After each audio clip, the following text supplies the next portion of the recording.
que não pode ser do jeito que você está falando. Então eu trouxe, podia trazer uma folha, tirar da cópia dos documentos, mas não, eu estou trazendo o documento. O que me traz a essa tribuna é, em primeiro lugar, acho que primeiro e único lugar, a decisão de libertar o polegar. Eu não ouço outro assunto na cidade. Quem foi que botou esse infeliz na rua? Como é que ele conseguiu a liberdade?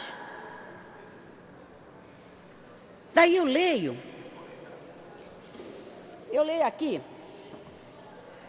as explicações, porque alguém tem que se explicar. Está no jornal o Globo de hoje.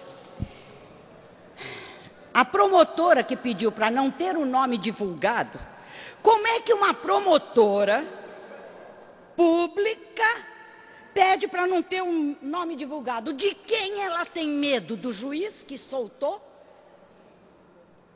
Porque ela é uma promotora, como disse o Caetano Amado, pública. Mas ela tem medo de alguma coisa. Eu não gosto muito de gente que tem medo, sabe? Eu acho que cada um tem que assumir sua responsabilidade.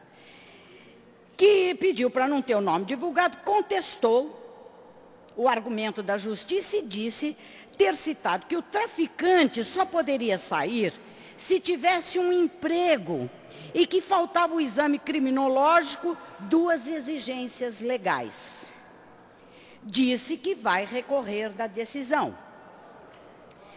Daí o juiz da VEP, Vara de Execuções Penais, Carlos Borges, diz que vai procurar, vai mandar prender o polegar. Agora? Só agora, quando a polícia já está atrás dele? Não está lento demais essa atitude, não? Veja o que diz a Lei 7.210 do Código de Processo Penal, que é mencionado pela Justiça para justificar a libertação do preso.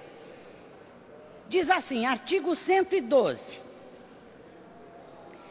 A pena privativa de liberdade será executada em forma progressiva, com a transferência para regime menos rigoroso a ser determinada pelo juiz, quando o preso tiver cumprido ao menos 1/6 da pena no regime anterior e ostentar bom comportamento carcerário, comprovado pelo diretor do estabelecimento, respeitadas normas que vedam a progressão.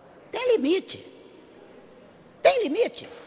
Ele não pode dizer assim, cumpriu 1/6 da pena, está em regime de liberdade vigiada. Não é por aí, não. Bom, mas colocaram na rua. Se me permite, deputado. Pois não. Veja, não é a primeira vez que ele foge. É a segunda. Isso não foi um agravante para ser interpretado? Não. Se ele ficar em liberdade provisória, ele vai fugir de novo. Não foi levado em consideração que ele já tinha fugido uma vez. Não é o primeiro que foge da mesma vara de execuções penais. O matemático foi colocado em liberdade, botou o pé na estrada. O facão foi libertado recentemente, progressão da pena, e também não voltou nunca mais. Curiosamente, nessa mês,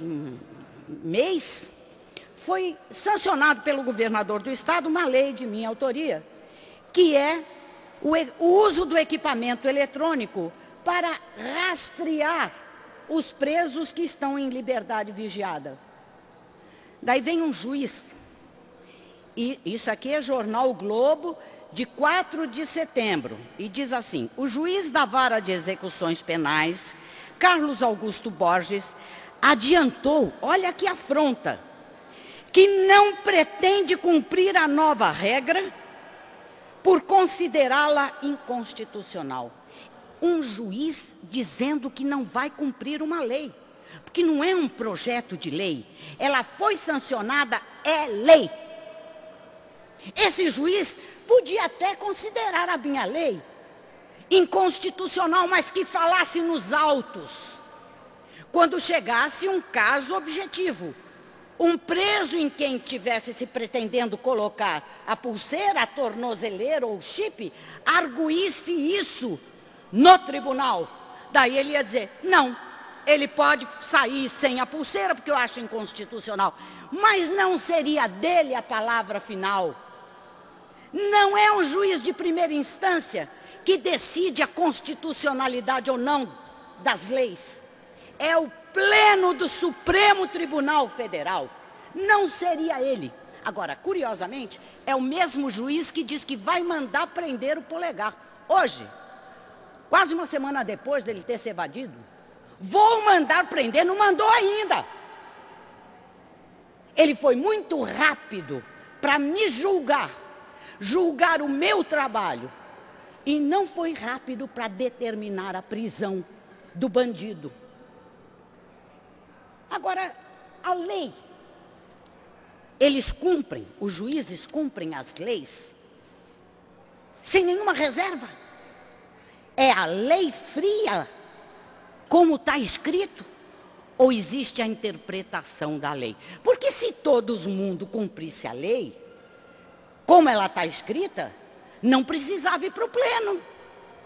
Nós vimos agora no Supremo Tribunal Federal suspender-se o julgamento daquele exilado no Brasil, ou que estava preso, como é que ele chama, o Batiste, porque um ministro discordava do outro. Se no Supremo um ministro não concorda com o outro, mas se a lei é igual para todo mundo, por que um vai discordar do outro? Será que só nessa lei do Código de Processo Penal é que tem que se respeitar exatamente o que está escrito e todo mundo obedece? Não, tem coisa aí. Eu não sei o que é, mas que tem. Quero dizer para os senhores que eu sou processada, acho que eu tenho 60 processos, não sei, cada dia aumenta, não sei mais qual é o número. E ninguém respeita a Constituição. O Tribunal de Justiça aqui, alguns juízes não respeitam a Constituição. É a lei maior. Não é o Código de Processo Penal, é a lei maior do país. A Constituição, todo mundo tinha que ficar de joelhos para ela, mas eles não levam em consideração. O que diz o artigo 53 da Constituição Federal? Não trouxe a página para dizer. Diz o seguinte, os deputados e senadores são invioláveis, civil e penalmente, por quaisquer de suas opiniões, palavras e votos. Eu já estou condenada a indenizar uma pessoa em 1 milhão. Como é que pode? Ninguém vai respeitar a Constituição, artigo 53, só respeita uma lei menor para beneficiar um traficante, para respeitar um deputado que foi eleito pelo povo e todos os meus delitos, entre aspas, foram cometidos aqui, neste microfone, onde eu sou inviolável por opinião, palavras e votos. O que eles querem?